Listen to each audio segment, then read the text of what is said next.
Welcome back to my channel. তো আজকে আমি দেখাবো যে বাড়ির পুজো মানে a day in my life. তো সত্যনারায়ণ পুজো ছিল এই পূর্ণিমাতে। তো সেই জন্য কি আয়োজন করা হচ্ছে, সারাদিন বাড়িতে একটা কোনো পুজো থাকলে যে কি ব্যস্ততা থাকে, তো সেইটা নিয়েই এই ভিডিওটা। আজকে কোনো বিউটি টিপস না, আসলে সেসব করার সুযোগই হয়নি। তো যা ব্যস্ত ছিলাম, যা কি করেছি, একটা পুজোতে যে কত খাটনি হয় সেটা নিয়েই এই ভিডিওটা। তো সব কিছুর মাঝে কিন্তু আমি সানস্ক্রিন কিন্তু প্রপার ইউজ করে আছি, যেহেতু আগেই বললাম যে আমি অ্যাকনে মার্কস কমানোর জন্য সিরাম ইউজ করছি, আগের ভিডিওতে সেটা দেওয়া আছে। আর সেটা ইউজ করার একটাই নিয়ম, সেটা হচ্ছে পরের দিন সকালবেলা যে কোনো খোলা জানলার পাশে যেখান দিয়ে ভালো রোদ আসে সেখানে থাকলে অবশ্যই সানস্ক্রিনটা ফেসে ইউজ করতে হবে, না হলে কিন্তু দাগটা কমার থেকে বেশি বেড়েই যাবে, ঠিক তো হবেই না, আরও পিগমেন্টেশন বেড়ে যাবে। তো এবার যেহেতু সত্যনারায়ণ পুজো, তো সেই জন্য যা এই যে নাড়ু, এটা তো মাস্ট থাকবেই। আর শীতকাল যেহেতু, তো পাটিসাপটা তৈরি করা হচ্ছে। আমি কিন্তু এখনও এক ফোঁটাও কোনো পিঠে এসব মুখে দিইনি, আগে ঠাকুর গ্রহণ করবে তারপরে যা হবে। তো প্রথমটা এরকমভাবে নারায়ণের জন্যই তৈরি করা হচ্ছে। এটা কিন্তু আমার ফার্স্ট টাইম, আগে আমি কখনো এইভাবে পাটিসাপটা তৈরি করিনি, এই প্রথমবার ঠাকুরের জন্যই চেষ্টা করলাম।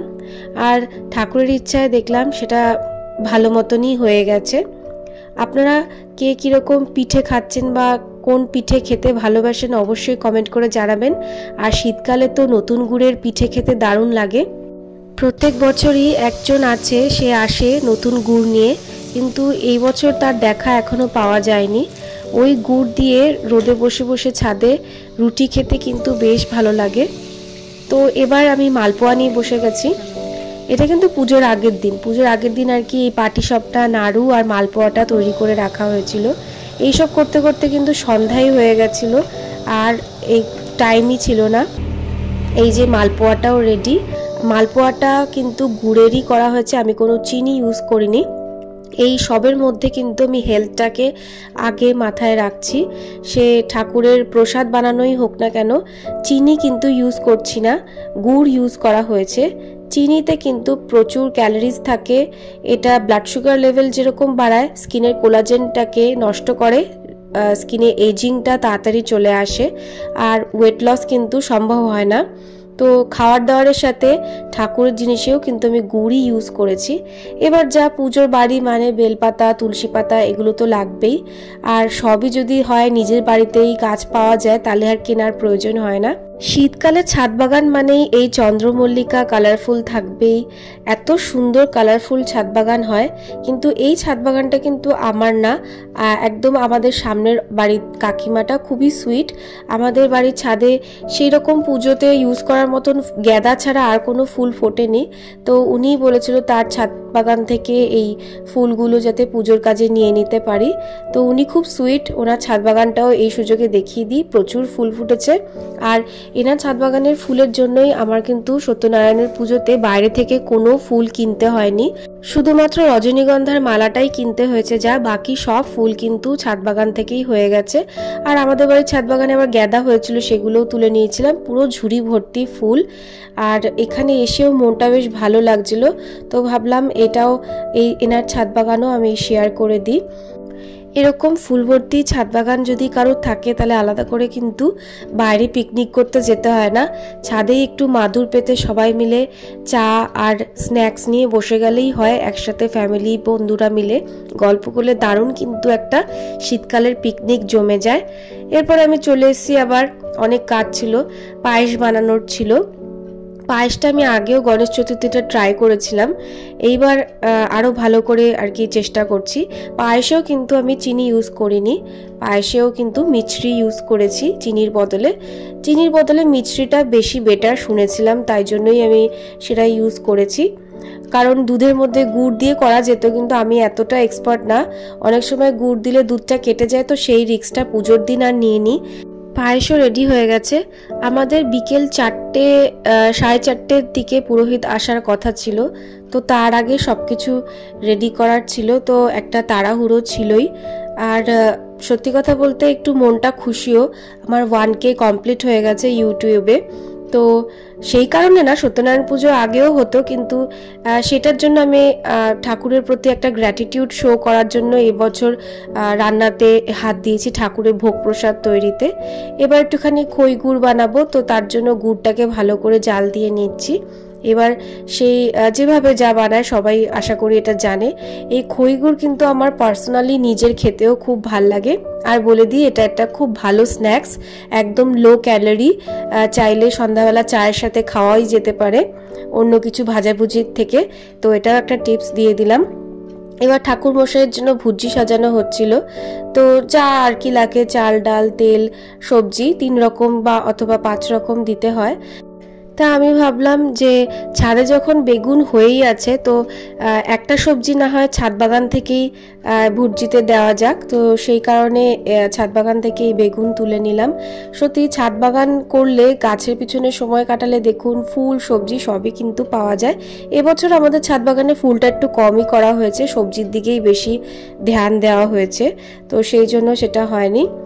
তো আম গাছও এনেছিল, সেটা ভাবলাম এর পাতাটা ইউজ করে তোরণ বানানো যাক। পুজো বাড়িতে সুন্দর করে গেটে তোরণ লাগালে বেশ দেখতেও ভাল লাগে, আর সেটা একটা লাকি চার্ম হিসেবেও কাজ করে, খুব শুভ। তো ভাবলাম নিজেই বানিয়ে ফেলি তোরণ। এই আম পাতা আর ছাদে গাঁদা ফুলও হয়েছিল, তো ফুল আর আম পাতা দিয়ে একটা সিম্পলি তোরণ বানিয়ে ফেলি। তো গাঁদা ফুলও তুলে নিচ্ছি এক এক করে। এই ছাদ বাগানে ফুল বলতে গাঁদাটাই ফুটেছিল, তাই জন্য সামনের কাকিমার বাড়িতে ফুল তুলতে যেতে হয়েছিল। তাও দেখুন কি সুন্দর লাগছে, রোদ ঝলমলে, আর গাঁদাটাও কত হাইলাইট হচ্ছে। তো তোরণ যেরম ভাবা সেরম কাজ, তোরণ বানাচ্ছিলাম। আমি একা যদিও বানাইনি, আমার হেল্প করেছিল সৃজয়দি, যারা মানে সে গেস্ট হিসেবে এসছিল, অনেক গেস্ট হিসেবে অনেকে এসছিল। বেশ ভালো লাগে, পুজোর বাড়িতে সবাই আসে, হই হই করে গল্প করতে করতে কাজ করা হয়। আমি তো আবার ভিডিও করতে করতে কাজ করছিলাম, তো একটুখানি অসুবিধা হচ্ছিল, কিন্তু ভাবলাম যে ভিডিওটা না তুললে আবার আপনারা যদি অপেক্ষা করেন, সেই কারণেই আমি এটা তুলে রাখছি।